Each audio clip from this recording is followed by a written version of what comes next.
Hello বন্ধুরা, সবাই কেমন আছেন? আশা করি সবাই ভালো আছেন।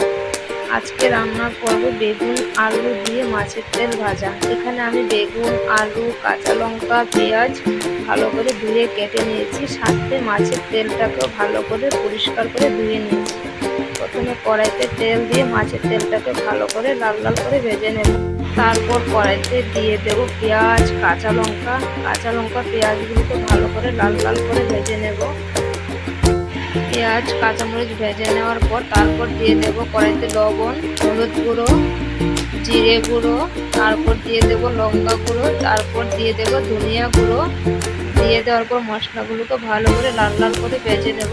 তারপর দিয়ে দেব কড়াইতে কেটে রাখা আলু এবং বেগুনগুলোকে ভালো করে মশলার সাথে নাড়িয়ে চাড়িয়ে দেব। আলু এবং বেগুন কিছুটা সিদ্ধ হয়ে আসার পর কড়াইতে দিয়ে দেব ভেজে রাখা মাছের তেল। আলু এবং বেগুনগুলো পুরোপুরিভাবে সিদ্ধ হয়ে আসার পর দিয়ে দেব কেটে রাখা ধনিয়া পাতা। আপনাদের কার কার ভালো লাগে বেগুন আলু দিয়ে মাছের তেল ভাজা অবশ্যই কমেন্ট করে জানাবেন। আমার তো খুব ভালো লাগে। এই যে রেডি হয়ে গেল আমার বেগুন আলু দিয়ে মাছের তেল ভাজা। আপনাদের যদি আমার ভিডিও ভালো লাগে থাকে তাহলে অবশ্যই লাইক এন্ড সাবস্ক্রাইব করে পাশে থাকবেন। ধন্যবাদ সবাইকে।